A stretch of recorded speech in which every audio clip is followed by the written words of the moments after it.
Presidente, começo por cumprimentar o engenheiro Luís Filipe Pardal. Gostava de, logo de início, enfatizar que aqui nesta Comissão vários ex-presidentes de Conselhos de Administração de Empresas Públicas de Transporte, incluindo o Sr. Engenheiro Luís Pardal, afirmaram que o Governo, aliás, os sucessivos governos, não garantiam o adequado financiamento a estas empresas, obrigando-as, de certa forma, forçando-as a ir aos mercados procurar o seu financiamento e colocando-as desta forma nas mãos da banca. Eu gostava também de referir, portanto, durante anos, o PCP alertou para esta circunstância, tendo sido acusado, em diversos momentos, pelos partidos que na altura estavam no Governo e agora estão no Governo, de alarmismo relativamente a esta situação. No entanto, registra-se aqui que vários ex-presidentes do Conselho de Administração destas empresas de transportes têm dado a esta Comissão essa explicação.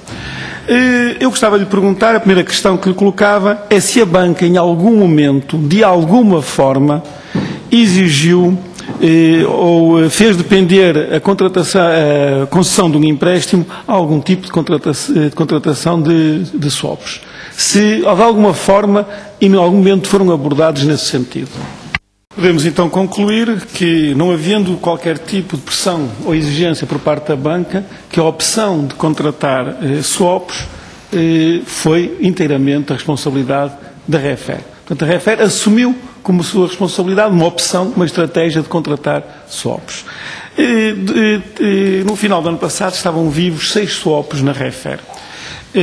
E alguns destes swaps são efetivamente swaps de natureza simples, pouco risco, que são classificados no relatório da Storm Arbor com risco 1 ou 2, mas há também 2 swaps que são considerados no mesmo relatório da Storm Arbor como swaps de elevada complexidade e elevado risco.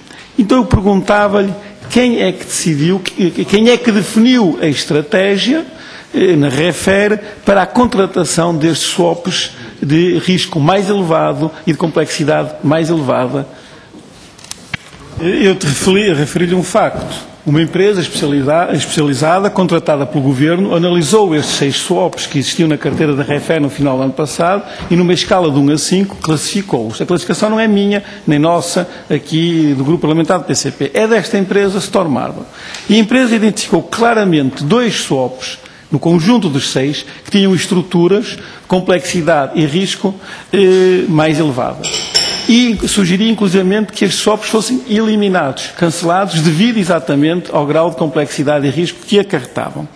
E a pergunta que eu lhe fiz, e que insistia por uma resposta mais precisa, porque a sua resposta foi muito vaga, é qual era a estratégia definida pelo Conselho de Administração, presidido pelo senhor, relativamente à contratação de swaps. Só permitiam, ou tinham uma estratégia que só permitia a contratação de swaps simples, ou tinham uma abertura para que, além dos simples, fossem contratados outro tipo de swaps, incluindo daqueles de natureza mais complexa e com maior risco. Não deixa de ser muito estranho que o Sr. Engenheiro Luís Filipe Pardal, que começou por dizer aqui que o seu entendimento sobre os swaps e as operações financeiras era muito reduzido, venha agora pôr em causa aqui a opinião de especialistas e de uma empresa de especialistas que classificou estes contratos muito complexos. Então eu pergunto, os seus conhecimentos sobre swaps são suficientes para pôr em causa a opinião de especialistas e pode fundamentar que estes swaps não são complexos, pondo em causa o que os especialistas disseram, ou então os seus conhecimentos não são profundos, e em que é que se baseia para dizer que estes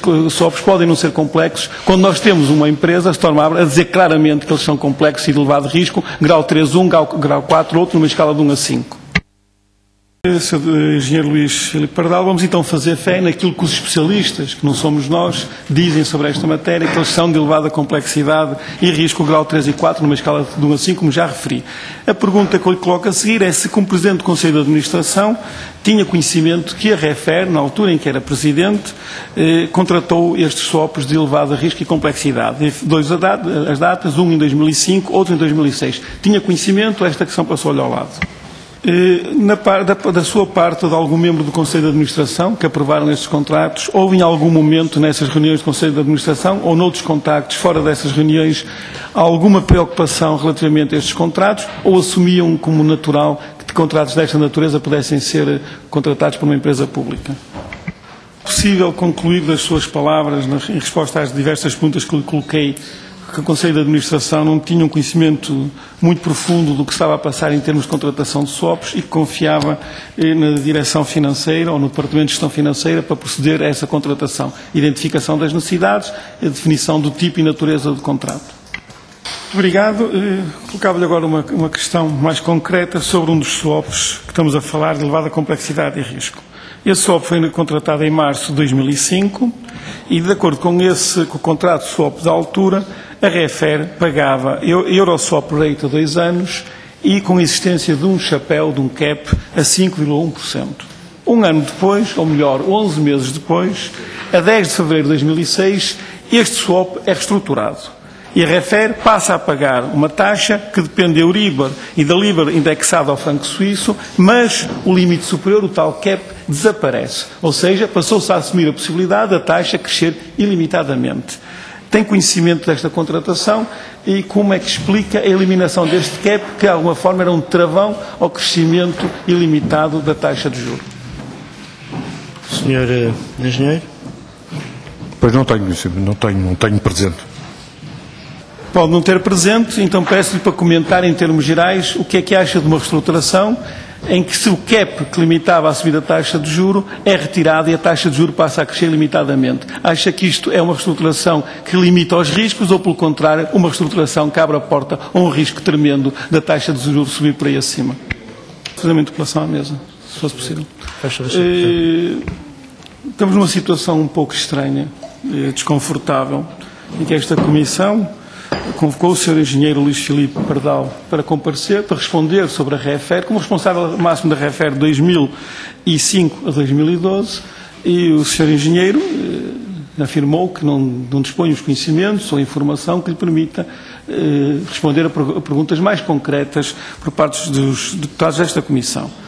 Também o Sr. Engenheiro teve a oportunidade, porque a Comissão abriu essa possibilidade, de se fazer acompanhar pelas pessoas que, tendo conhecimentos mais especializados desta matéria, poderiam assessorá-lo, ajudá-lo nas respostas, aliás, como fizeram outros ex-presidentes. Portanto, eu, neste momento, perante as respostas do Sr. Engenheiro, portanto, eu faço uma pergunta concreta sobre uma reestruturação, não conhece nem comenta qual é a solução. Interromper a audição para que o Sr. Engenheiro, eu tenho aqui os documentos, possa entregá-los, o Sr. Engenheiro analisa-os, estuda-os e depois tenta responder. Adiamos a audição para que o Sr. Engenheiro se faça acompanhar por alguém que, em seu lugar, possa fazer essa análise e responder. Sr. Presidente, neste momento eu gostava de uma indicação de como é que vamos continuar esta audição, porque eu tenho perguntas concretas a fazer desta natureza, sobre os contratos swap específicos que a REFER fez, e estou a ver que será difícil prosseguir nesta linha de inquirição. Portanto, eu solicito ao Sr. Presidente uma indicação de como sairmos desta situação.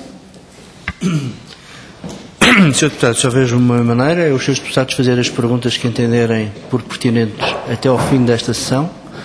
O Sr. Engenheiro responder ou não responder nos termos em que considerar oportuno ou possível, e os Srs. Deputados, numa reunião de coordenação que eu convoco para o fim desta sessão, ponderarem se querem tomar alguma iniciativa superveniente. Fica, portanto, não por esta razão apenas, mas por outra que na oportunidade depois darei conhecimento, convocada uma reunião de coordenação para o final dos trabalhos de hoje.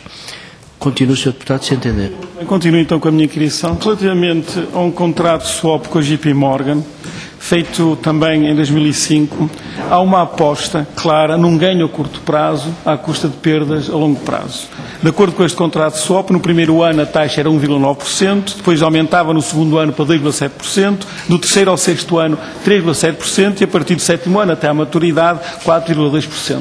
Portanto, há aqui claramente uma estratégia de deferir para o futuro os custos deste swap à custa de ganhos, e a pergunta que eu lhe colocava é se era esta estratégia que a REFER tinha, ganhar a curto prazo para depois pagar adiante. Sr. Engenheiro? Pois, Sr. Presidente, eu já comentei que não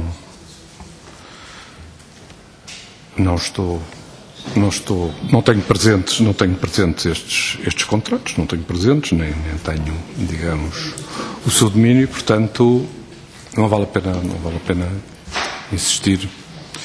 O Sr. Deputado Paulo Sá oferece as fichas técnicas dos contratos para o Sr. Engenheiro ver se for de seu interesse vê-los neste momento, se não valerá a pena. Faz favor. Interpelação à mesa? Faz favor. Só relativamente às palavras do Sr. Engenheiro Luís Filipe Pardal, dizer que não podemos concordar que as perguntas colocadas tenham sido desproporcionadas ou desadequadas a um Presidente do Conselho de Administração.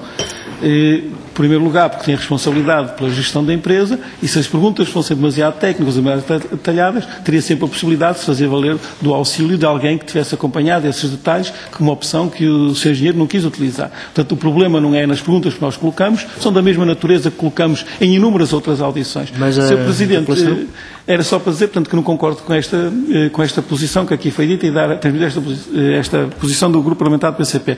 Eu não tenho mais perguntas a fazer, gostava de pedir ao Sr. Presidente que pudesse o restante tempo ser utilizado pelo Sr. Deputado Bruno Dias até completarmos os 8 minutos.